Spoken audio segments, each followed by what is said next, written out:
Bonjour à tous, j'espère que vous allez bien et bienvenue dans le WWE Report.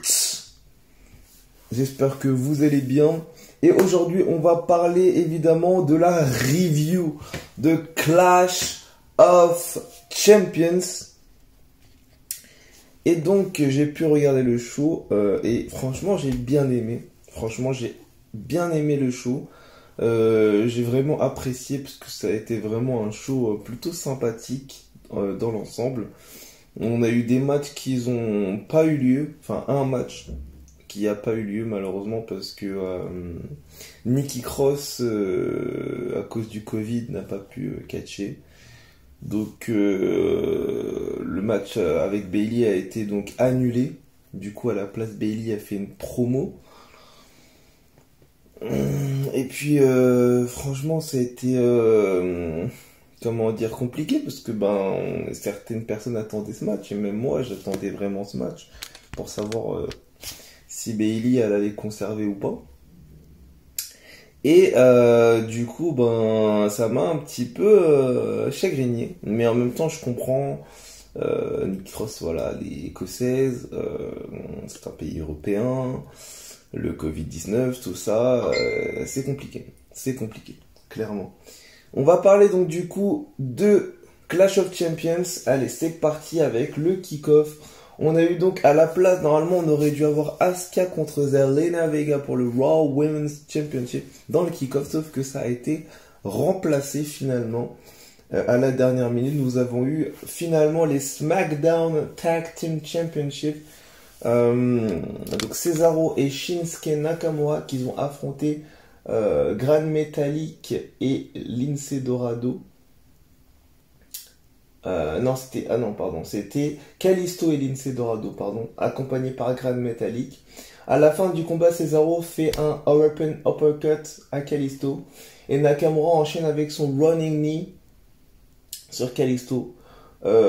Et la fin du combat s'est terminée avec un enchaînement brutal de Cesaro et Nakamura avec le Cesaro Swing, comme j'avais dit, et le Kinshasa sur la tempe de Dorado, de Lince Dorado, et victoire et conservation du titre de Cesaro et Shinsuke Nakamura. Et je suis vraiment content pour eux parce qu'ils le méritent. Vraiment. Ce sont deux catcheurs exceptionnels qui méritent tous les deux d'être champions mondial, vraiment. Et de voir ce qu'ils savent faire dans le ring, c'est magique. Franchement, c'est incroyable. C'est deux personnes complètement opposées. C'est-à-dire que tu as d'un côté un Suisse et de l'autre un Japonais. Et ils arrivent à fonctionner ensemble comme s'ils se connaissaient depuis 30 ans, vous voyez ce que je veux dire, et c'est magique, franchement, c'est incroyable. Ils se connaissent depuis un petit moment, mais il me semble qu'ils avaient jamais fait équipe, et de voir à quel point ils sont bons ensemble, c'est incroyable. Donc voilà, bravo à Cesaro et Nakamura pour leur victoire. En ce qui concerne la Lucha House Party, ça va imploser. Ça va imploser. Clairement, je le sens, ça va imploser. Voilà, parce que ça fait des semaines et des semaines que ça se pousse, que ça se querelle entre Kalisto et Lince Dorado. Gran Metalik est là pour vraiment sauver l'histoire. Mais je pense clairement que ça va imploser dans pas longtemps. Alors du coup, on commence avec le main show, donc le show principal. Et on commence avec un triple menace, un triple threat ladder match for the Undisputed Intercontinental Championship. On a eu donc AJ Styles versus Sami Zayn versus the charismatic Enigma Jeff Hardy. À la fin du combat, Sami Zayn est couché sur une échelle entre le ring et la table des commentateurs. Jeff monte en haut d'une échelle et fait sa Sweat on Bomb sur sa misaine à travers l'échelle. Donc la Switon Bomb, la même Switon Bomb qu'il avait fait lors de son retour avec son grand frère Matt à WrestleMania 33, il me semble. WrestleMania 33, lorsqu'il avait fait son retour surprise avec son grand frère, Matt Hardy évidemment. Et il a fait la même Switon Bomb qu'il avait fait, sauf que la seule différence avec WrestleMania 33, c'est qu'il y avait deux échelles et que sur l'une des deux échelles, il y avait Sheamus. Bon, là, il y avait Sami Zayn, mais bon, ça c'est en plus, voilà. Du coup, Jeff veut monter sur le ring avec une échelle, mais AJ l'arrête et le frappe avec l'échelle. AJ monte sur le ring et monte sur l'échelle, mais Jeff pousse l'échelle pour faire chuter Styles. Zayn se relève et lance Jeff contre la barricade. Zayn sort des menottes de sa poche et attache l'oreille de Jeff Hardy à une échelle.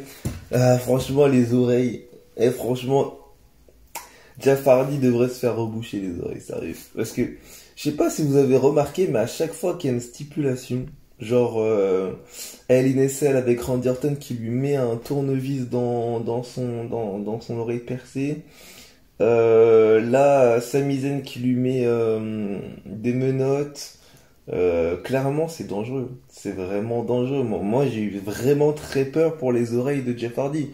Je sais pas pour vous, hein, mais moi franchement j'ai eu très très peur. Hein. Avec ce qui est arrivé à Mick Foley il y a quelques années, j'ai eu très peur. J'ai eu très très peur pour les oreilles de Jeff Hardy. Mais ça va, il s'en est sorti, donc c'est cool. C'est cool. Du coup, Sami Zayn retombe sur le ring et il veut menotter AJ Styles, mais AJ fait une souplex à Zayn pour le repousser. Mais Zayn le menotte pendant la souplex. Magique. Un génie, Sami Zayn, un génie. AJ frappe Zayn et monte avec Zayn sur ses épaules, mais Jeff se relève et le frappe avec son échelle sur son oreille. Zayn se détache avec les clés et arrache AJ sur l'échelle. Zayn monte dans l'échelle et décroche les deux titres. Et nous avons donc un nouveau champion, because the great liberator, the underdog for the underground, Sami Zayn is the new undisputed intercontinental champion. Oh yeah. Bravo à Sami Zayn, bravo à lui, franchement, il le mérite, vraiment. Il le mérite, il a jamais perdu sa ceinture et de voir qu'il retourne au sommet grâce à son talent, grâce à son génie, grâce à ses performances, c'est génial quoi. C'est beau pour lui et franchement j'admire beaucoup Sami Zayn, j'ai pu le rencontrer d'ailleurs. Et c'est vraiment un homme intéressant. Franchement, il est super investi dans ce qu'il fait, ça se sent. Et clairement, il mérite vraiment amplement sa victoire. Et en plus, franchement, c'est un génie. Le mec sort des menottes de sa poche. Donc déjà, ce n'est pas de la triche. Enfin, c'est dans son personnage. Vous voyez ce que je veux dire? Il est il. Donc, pour un méchant, on va dire que tricher, c'est un peu basique. C'est un peu ce qui fait partie, en fait, de ton personnage. T'es frustré, t'es énervé, t'es stressé, tu veux à tout prix gagner. Donc, tu fais tout ce qui est en ton pouvoir pour gagner. S'il faut que tu triches, s'il faut que tu trahisses des gens, s'il faut... Enfin, c'est dans ton personnage. C'est dans le... Enfin, je sais pas comment vous expliquer, mais... Ça fait partie en fait du concept en fait. Et franchement il a fait ça super bien, bravo à Sami Zayn. Et surtout à quel point c'est un génie, c'est il arrive à mettre la menotte pendant la souplex. Ça c'est un génie quand même. Ça c'est fort par contre. Bravo à Sami Zayn. Donc, après le combat, Sami Zayn célèbre sa victoire. Kayla arrive pour avoir ses commentaires. Zayn dit qu'il n'a rien obtenu de nouveau. Il a toujours été le Intercontinental Champion. Il est notre gagnant et encore et toujours notre champion intercontinental. Voilà, voilà. Donc, bravo à Sami Zayn. Bravo à Sami Zayn, il le mérite. Donc, nous avons une conservation de titre de Cesaro et Nakamura et un nouveau champion intercontinental dont la personne est Sami Zayn. On continue avec le troisième match de titre de la soirée entre Zelina Vega et The Empress of Tomorrow, Asuka, for the Raw Women's Championship dans un single match. À la fin du combat, les deux renversent mutuellement leur prise. Asuka applique son Asuka Lock pour la faire taper. Tout simplement. Victoire par soumission, Asuka reste votre Raw Women's Champion. Voilà. À la fin du combat, Asuka qui dit que Zelina Vega n'a pas été prête pour elle, mais qu'elle a été quand même une catcheuse quand même intéressante, qu'elle a quand même été bonne. Vous voyez ce que je veux dire? Ensuite, t'as Zelina Vega qui lui fait un salut japonais et qui la kick justement après, qui commence à vraiment l'attaquer. Et du coup, Asuka qui passe d'être contente de voir Zelina Vega à très énervée, envie de la taper, quoi, tout simplement. Donc voilà, c'est intéressant. Du coup, à la suite de ça, il y a eu un match à Monday Night Raw hier soir. Mais on va en parler dans le Wrestling Weeks de cette semaine. Soyez présents d'ailleurs. On continue avec, du coup, on a donc deux conservations de titres et un nouveau champion. On continue avec le United States Championship dans un single match avec Apollo Crews, accompagné par Ricochet, contre The Almighty, the CEO of the Hurts Business, Bobby Lashley, accompagné par MVP. À la fin du combat, Lashley fait une slam à Crews et Lashley enchaîne avec son Full Nelson pour le faire taper. Le Full Nelson qu'il a appelé de Hurt Lock. Bobby Lashley qui donc gagne par soumission. Il conserve son titre. Bravo à Bobby Lashley. J'ai trouvé ça dommage que ça soit un match assez rapide quand même, parce que ça méritait encore un petit peu genre 5-10 minutes en plus quand même. Mais en même temps c'est bien parce que franchement Bobby Lashley mérite d'avoir gagné la ceinture. C'est un champion dominant, clairement, et il mérite de garder la ceinture pendant un bon moment. Apparemment ils voulaient faire une rivalité entre Bobby Lashley et Brock Lesnar, mais sauf que Brock Lesnar pour l'instant n'est plus en contrat avec la WWE. Donc on verra ce qui va se passer. On verra ce qui va se passer dans les prochaines semaines, mais personne n'est à l'abri, je pense. Mais en tout cas, moi j'aimerais bien avoir un match pour le titre des États-Unis entre Ricochet et Bobby Lashley. Vous savez quoi, j'aimerais bien un match d'aspirant numéro 1 avec Ricochet contre... allez, je vais dire un match, on va dire, vraiment sympathique. Genre Ricochet, Cedric Alexander, je dirais Shelton Benjamin, pourquoi pas. Apollo Crews, Mustafa Ali.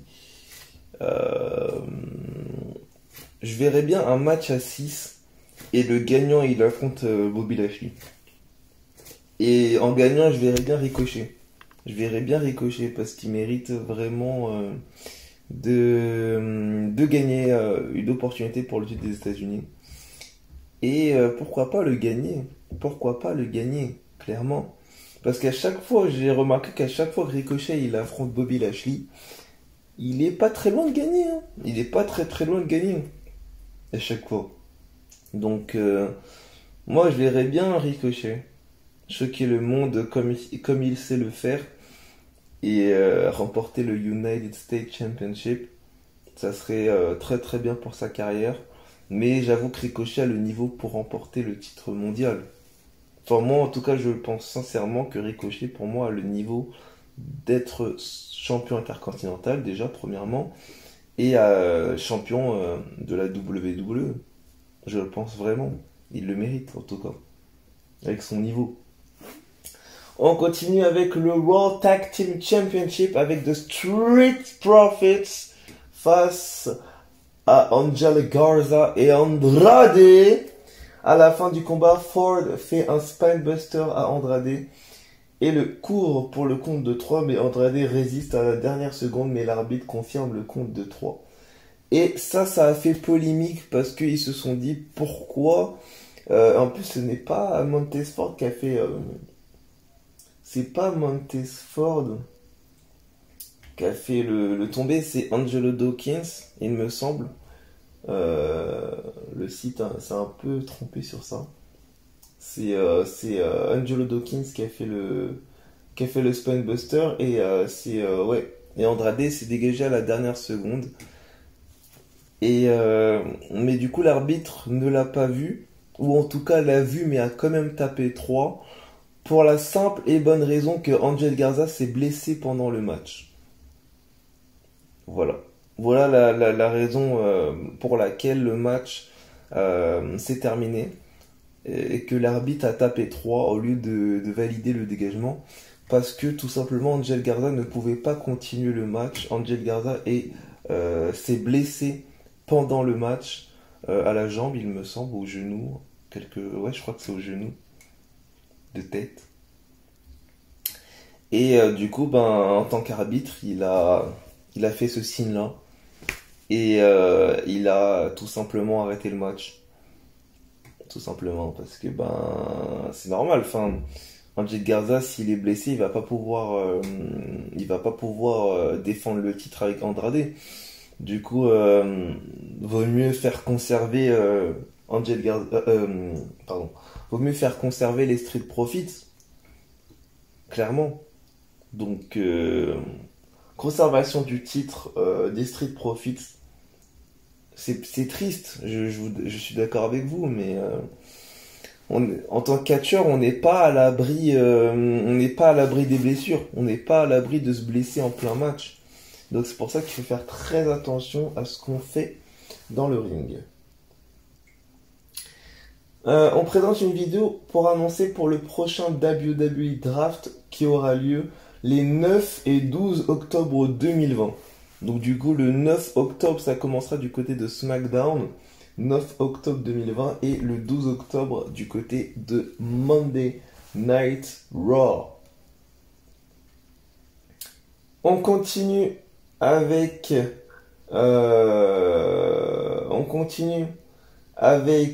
la championne Bayley qui donc installe une chaise, la même chaise avec laquelle elle a tabassé Sasha Banks un peu plus tôt, avant Clash of Champions, pardon. Elle l'a tabassé après un match. Ça a été vraiment dur pour moi, mais pour tout le monde, de voir Bayley trahir sa pote. Mais en même temps, c'était soit l'une, soit l'autre, hein. Clairement, c'était soit Banks, soit Bayley. Donc Bayley a réagi la première. Je pense que Sasha Banks allait le faire au bout d'un moment. Donc dans tous les cas, pour moi c'était logique que ça soit Bayley parce que c'est elle qui est heel. Et pour moi c'était la meilleure chose à faire, en vrai. Parce que je me suis dit, Sasha Banks ne va pas trahir sa pote. Parce que le plus logique c'est que Banks fasse un face turn. Donc le plus logique c'est que ça soit Bayley qui trahisse Sasha Banks. Et c'est ce qui s'est passé. Du coup, la championne de SmackDown, Bayley, arrive sur le ring. Bayley dit que la news est triste. Nikki Cross ne peut pas combattre, alors elle doit abandonner sa chance pour le titre. Bayley dit qu'elle voulait prouver au monde que Nikki ne peut pas la battre sans Sasha Banks dans son coin. Voilà, elle voulait prouver ce que Nikki a dit en disant que Sasha Banks était toujours dans le coin de Bayley et que Bayley ne peut rien faire sans Sasha Banks. C'est ce qu'avait confirmé d'ailleurs Sasha Banks en disant que sans elle, Bayley n'est rien. C'est ce qu'elle avait dit, il me semble. Elle est la championne la plus dominante de la WWE. On l'aurait vu si Cross n'avait pas déclaré forfait. Elle est un modèle pour tout le monde. Elle va faire un open challenge pour son titre. Après, elle fait sa célèbre 4 phrases du moment. Elle fait ding dong, hello. Et genre, elle me fait rire à chaque fois qu'elle fait ça. Et du coup, elle fait un open challenge. Bayley demande à un arbitre pour la nommer gagnante, comme personne n'arrive, mais The Empress of Tomorrow, the Raw Women Champion, arrive. Et clairement là, ça fait fermer la gueule de Bayley. Clairement. The Raw Women Championship versus the SmackDown Women Championship. Face to face. Asuka versus Bayley. À la fin du combat, Asuka est en contrôle du combat, mais Bayley la frappe avec une chaise. L'arbitre arrête le combat. Asuka donc gagne par disqualification. Après le combat, Bayley pose avec son titre, mais Sasha Banks arrive et la frappe par derrière avec une chaise. Sasha Banks commence à la ruer de coups, mais Bayley la repousse avec un coup de pied et quitte le ring. On présente une vidéo sur l'histoire de Orton et McIntyre avant leur match, évidemment. Donc du coup, victoire par disqualification de l'impératrice Asuka. Et ensuite, on a Sasha Banks qui vient se venger en fait de la trahison en attaquant par derrière Bayley avec une chaise. Et clairement, c'était bien à voir. Franchement, j'avais rarement vu cette Sasha Banks, énervée, sous pression, stressée, même blessée, qui se bat jusqu'au bout. J'avais rarement vu cette Sasha Banks là et ça m'a plu. Ça m'a plu. Clairement, je me suis dit, voilà, c'est ça qu'on veut.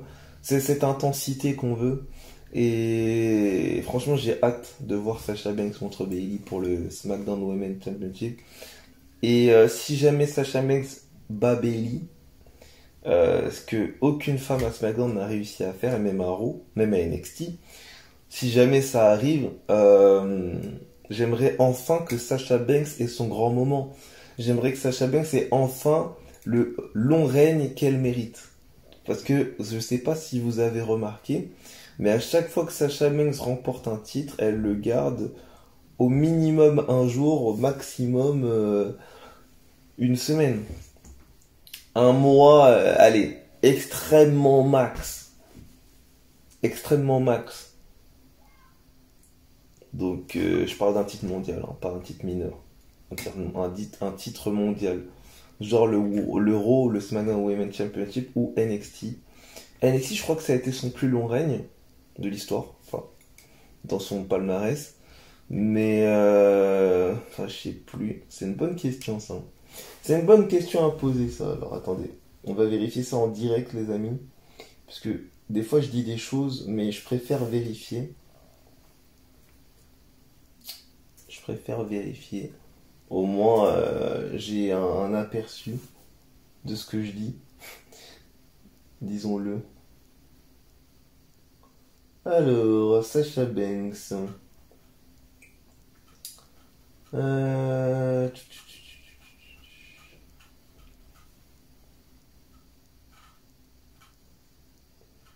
Je regarde. Palmarès. 5 fois Raw Women's Championship. Le premier règne a été du 25 juillet 2016 au 21 août 2016. Donc un mois à peu près, ouais, c'est ça. Deuxième règne du 3 octobre 2016 au 30 octobre 2016. Donc 27 jours. Troisième règne du 28 novembre 2016 au 18 décembre 2016, donc un mois à peu près. Ouais, c'est ça, un mois. Légèrement, enfin, ouais.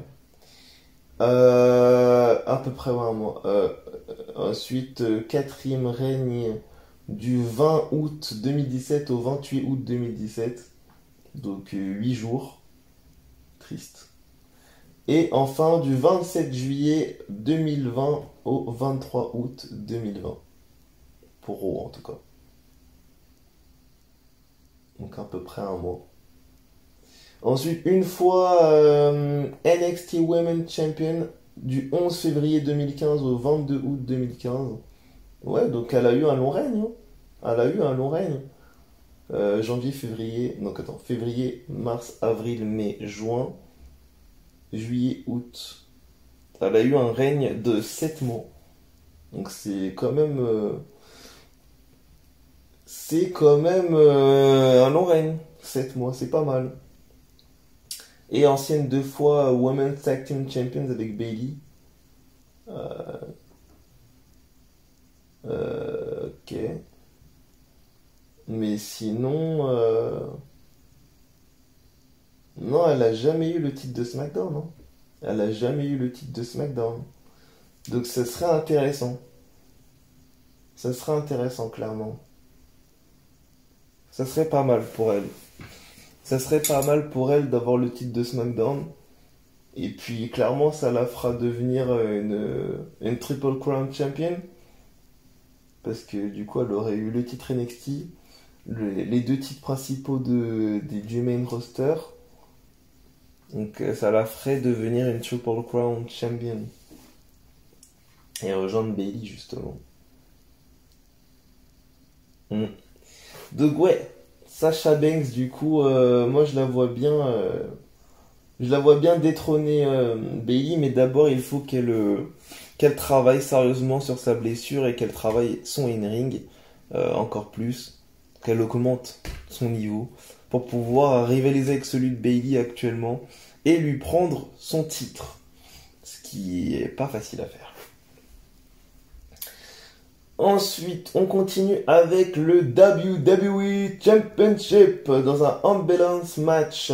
Randy Orton, the Viper, the Apex Predator, the Legend Killer, the greatest wrestler ever, versus the Scottish Psychopath, the Broken Dreams, the Chosen One, Drew McIntyre. Pendant le combat, le Big Show attrape Orton par la jambe et le sort du ring pour lui faire un chokeslam à travers la table des commentateurs américains. Plus tard, les 2 catcheurs s'affrontent en coulisses, mais Christian arrive et commence à le rouer de coups contre une table. Donc les anciens, on va dire les anciennes personnes qui ont subi, on va dire, qui ont subi la colère du tueur de légende, sont venus se venger en fait de Orton. Il manquait Edge à l'appel, mais vous inquiétez pas, à mon avis ça ne va pas tarder avant que Edge se venge d'Orton. À la fin du combat, Orton pousse McIntyre en bas de l'ambulance. Shawn Michaels arrive sur le toit de l'ambulance et surprend Orton avec un Sweet Chin Music pour le faire chuter. En vrai, il le pousse à la fin, il le fait pas chuter avec son Sweet Chin Music. Mais bon, McIntyre prend Orton sur ses épaules pour l'amener près de l'ambiance, mais Orton le repousse et lui fait un RKO. Orton monte McIntyre dans l'ambiance. Orton ferme une porte et veut fermer la seconde, mais McIntyre la bloque et enfonce ses doigts dans les yeux d'Orton. McIntyre lui fait un Claymore Kick et le rentre dans l'ambiance. McIntyre allait fermer la porte, mais il a eu une idée vicieuse, très vicieuse. McIntyre sort la tête d'Orton la tête de l'ambiance et lui fait un pancake. McIntyre ensuite ferme les portes de l'ambiance pour remporter et conserver son titre. McIntyre qui tout simplement montre à Orton qu'il peut jouer à ce jeu-là mieux que Orton. Et c'est dur de dire ça, mais c'est vrai. Et du coup, victoire et conservation de Drew McIntyre qui bat les pronostics parce que tous les pronostics étaient en faveur de Randy Orton. Tous les pronostics, même les officiels de la WWE, avaient commencé à croire en Randy Orton. Donc clairement, Drew McIntyre a battu tous les pronostics et je suis vraiment content pour lui. Il mérite de gagner la ceinture encore, enfin, il mérite de rester champion, pardon, encore très longtemps. Après le combat, Ric Flair arrive pour prendre le volant de l'ambulance et part avec Orton dedans. Ce qui est techniquement pas forcément dit dans le bon sens. Enfin, Ric Flair n'est pas arrivé et monté dans le camion. Il était déjà dans l'ambulance. Donc, après, on présente la vidéo promo de Hell in a Cell qui sera donc le prochain pay-per-view, les amis. Donc, le prochain rendez-vous, c'est Hell in a Cell qui aura lieu le 25 octobre 2020. On présente évidemment une vidéo sur l'histoire entre Reigns et Jey Uso. Reigns arrive ensuite sur le ring sans veste, sans gilet pare-balles, sans t-shirt, aux côtés de Paul Heyman avec son Universal Championship. Voilà. Donc du coup, prochain rendez-vous les amis, prochain pay-per-view, c'est Hell in a Cell. La cage sera donc d'actualité. Nous allons souffrir, nous allons angoisser, nous allons stresser, nous allons grincer des dents à nouveau. Car le mois d'octobre est donc le prochain mois, donc Hell in a Cell est donc votre prochaine destination. La cage de l'enfer est donc notre prochain lieu de destination. À la fin du combat, donc du coup, Jey Uso se prépare pour un coup de fesse monumental, mais Reigns le bloque avec un Superman Punch. Jey roule en bas du ring, mais pour récupérer, Reigns le rejoint et les deux échangent les coups. Ensuite, Reigns parle avec Jey en disant qu'il devrait rester au sol alors qu'il a déjà vécu ça. Plus tard, Reigns se lance en spear, mais Jey lui fait un super kick. Jey enchaîne avec son splash et le coup, mais Reigns résiste au compte de 2 en frappant sous la ceinture. Donc il lui a... En fait, il lui a mis un low blow au moment où il s'est dégagé. Au moment où il s'est dégagé, en fait, le dégagement, c'était office également de low blow. Donc il a fait un coup double. Reigns enchaîne avec un spear et lui dit encore de rester au sol. Reigns se relève et Reigns lui fait un spear. Reigns demande à Jey de dire à la caméra qu'il domine, que c'est sa WWE. Jey refuse. Reigns commence à rouer de coups Jey Uso brutalement, mais l'arbitre l'arrête. Reigns lui dit de le laisser faire, sinon il va perdre son boulot. Reigns frappe encore Jey, mais Jimmy Uso arrive et veut lancer la serviette. Jey lui dit qu'il ne veut pas abandonner. Reigns continue de rouer de coups Jey, mais Jimmy lance la serviette et Roman Reigns gagne par abandon. Car en fait, Jimmy Uso, qui étant blessé à la rotule, est venu sauver Jey Uso. Car Roman Reigns a vraiment démoli son cousin. C'est clairement le mot, il l'a démoli. Et clairement, il a voulu obliger Jey Uso à reconnaître que c'est lui le chef, que c'est lui le patron, et que c'est sa WWE, et à personne d'autre. Et clairement, Jimmy Uso lui a dit, c'est ça que tu veux? Ben ok, ben t'es chef. T'es chef, ça fait longtemps que t'es notre chef. Donc du coup, ce que vous voulez les gens depuis un bon moment, ce que vous demandez est pas loin de se réaliser. Pour l'instant, c'est pas encore sûr, parce que Jimmy Uso est toujours blessé à la rotule et qui va revenir vers la période du Royal Rumble. Donc il sera pas là avant un bon moment. Mais clairement, ce que vous voulez est en train de se faire. On va bientôt avoir une équipe de heel, un clan familial heel, avec Jimmy et Jey Usos et Roman Reigns. Donc ce que vous vouliez va probablement arriver, comme quoi Vince McMahon est peut-être un putain de reptilien, mais il entend ses fans. Il entend comment dire, la volonté de ses fans. Il quand même réalise comment dire le bon vouloir en fait de ses fans, tout simplement. Vous aviez demandé que Drew McIntyre devienne champion, il est actuellement champion. Vous avez demandé tout simplement que Robert Roode revienne, il est revenu à Raw. Et vous demandez qu'il y a un clan entre les Usos et Roman Reigns, ben c'est en train de se faire. Donc on verra ce que ça donne dans les prochaines semaines, vraiment. Après le combat, Jimmy Uso monte sur le ring pour protéger Jey. Il dit à Reigns que ça suffit, le show se termine avec Reigns qui regarde Jey Uso sonner au sol. Du coup, ben, Clash of Champions, dans l'ensemble, ça s'est très bien passé. Moi, j'ai super bien aimé le show. Je suis content de ce que ça a pu donner, vraiment. J'ai hâte de voir ce qui va se passer dans les prochaines semaines. J'ai hâte de voir également Hell in a Cell, qui se tiendra du coup le 25 octobre prochain, si je dis pas de conneries. Ouais, c'est ça, le 25 octobre prochain, dans la nuit du 25 au 26 octobre prochain. Et puis, vous inquiétez pas, je ferai évidemment la preview en temps et en heure, puis la review. Les Wrestling Weeks, ce sera désormais toutes les semaines, comme avant. Et puis ensuite, évidemment, on fera les interviews qui arrivent en force. On commence à avoir des dates qui se complètent pour les interviews. Donc, vous inquiétez pas, il y a du très très lourd qui arrive sur la chaîne. Donc, n'hésitez pas à faire péter les pouces bleus. J'ai bugué dans ma fin de vidéo, mais je vais le redire, n'hésitez pas à faire péter les pouces bleus.